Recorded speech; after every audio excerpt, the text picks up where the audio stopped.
Welcome back to this series on All Saints' Day, a Protestant perspective on a very Catholic idea. This is Chris White, and in this episode, we'll take a look at the entailments of the cult of the saints. Exomologesis is the Greek word for the confessional rite. Not a word we use much, but you're going to easily understand its meaning.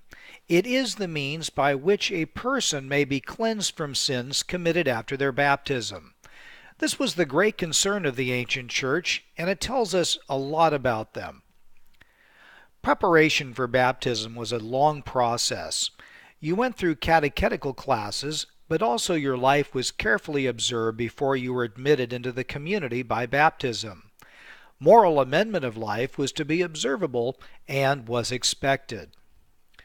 Through the high-pressure cooker of government persecution, many Christians failed and renounced their faith to save their own skin. Was there any hope for them if they wanted to repent of their renunciation?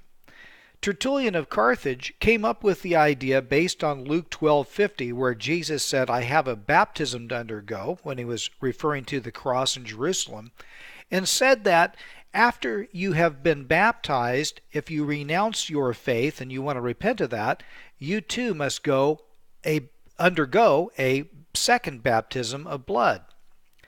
There's a great sense of justice in God, and it would be inaccurate to say that Christians feared that they would go to hell, but there was a sense that if I had done something bad, justice would require that evil would befall me. An elaborate system of what was called penance was developed as a means of discipline and restoration of the fallen Christian in lieu of having to do something like a second baptism of blood. These might include spiritual exercises, confession, extra prayers, and gifts to the church and the poor. Often, a pilgrimage would be prescribed where a Christian would undertake a journey to the grave of a particular saint. The discipline was the danger and the expense of getting there. But many have called this also the therapy of distance. Pilgrimages were long and arduous, and sometimes the break from your hometown actually broke the hold of certain sins in your life. In response to this, the Christian might call upon a patron saint as his helper and would share in his grace by virtue of an indulgence for praying at his shrine or grave. The Church also offered the penitent sinner absolution. This was not a get-out-of-jail card, but rather an assurance that to the worried Christian that the matter was closed as far as God was concerned regarding his sin and penance. We have a modern term for that in psychology. We call it closure. In the precarious world of our forebears, life was fragile. Crops would fail, pestilence could hit your village, marauders could attack your city, sickness could hit your family with no actual medical care available. Then, of course, there was also the demonic world of spirits, which sought to tempt and destroy the faith of believers.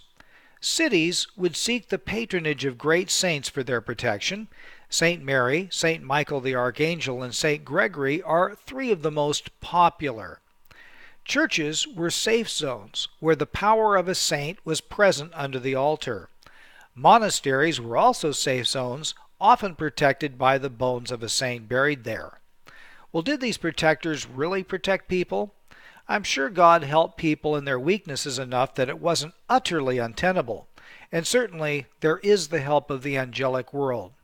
On balance, though, the medievals had great expectations of their saints, and if they didn't come through for them, they might take their reliquary outside and castigate them for not coming through for them. This was a peculiar practice known as beating the saints to get a little something from them. Purgatory.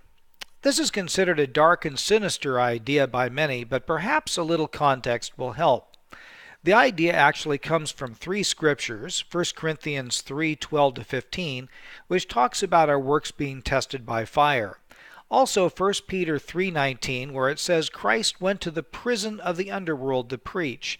And then Revelation 21:27, which says nothing unclean will ever enter into heaven.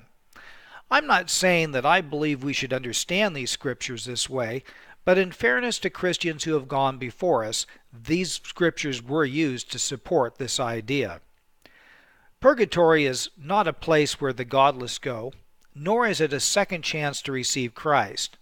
It is a place where believers go who died in a state of grace, being related to the church, but had not sufficiently amended their lives at the time of their death. Although the present Roman Catholic Catechism indicates purgatory is not an obligatory belief for Catholics, historically it was absolutely assumed by all. Part of what might help our understanding here is the medieval understanding of immortality. This is basically the basis in Western culture for belief in ghosts. All people believed in immortality and the afterlife, especially in a widely Christian society such as Europe of the Middle Ages. However, if you died a horrific death, or suddenly without the ministrations of the church, it was believed by most folk that you neither went to heaven or hell, but became a disembodied spirit who would cause trouble and disturb the living. Purgatory, then, becomes an intelligent way of putting such ideas to rest. Nobody is floating around as a ghost, but they're busy in a place of purgation, being prepared for heaven. Let me tie this to the cult of saints here. If every good Christian could receive an indulgence for themselves, is there a way that this might be applied to their loved ones who are suffering the purifying fire of purgatory and perhaps lessen their time? This led to an idea called the treasury of merits. It is attributed to a scholar by the name of Bonaventura, who lives 1221 to 1274. However, Bonaventura was merely articulating something that had been an idea floating around for some time. Its essence is this: Christ's merit of living a sinless life and dying on the cross purchased more than enough grace to save the entire world. On top of that were saints whose lives of virtue and good works were more than enough to merit their direct entrance into heaven. This excess of virtue by Christ and the saints was viewed as a reserve possessed by the church and to be distributed by the church hierarchy as a means of helping the Christian faithful on earth and in purgatory on their journey to heaven. This reserve, the treasury of merit, was distributed through indulgences. Initially, indulgences were given as a result of good works such as going on pilgrimage, helping build a church, going on a crusade, saying extra prayers, and the church, though, eventually took it all and monetized it. Now all you had to do was purchase this merit for your loved ones in purgatory. This practice of selling indulgences eventually became the ultimate fundraiser for the papacy, with more and more fantastic statements made about it as time went on. Perhaps the greatest salesman was a Dominican friar named Johann Tetzel, who, at the behest of his bishop, wandered through several provinces in northern Germany, claiming that if you bought one of his indulgences, even if you had raped the Virgin Mary, you would be forgiven and sent to heaven.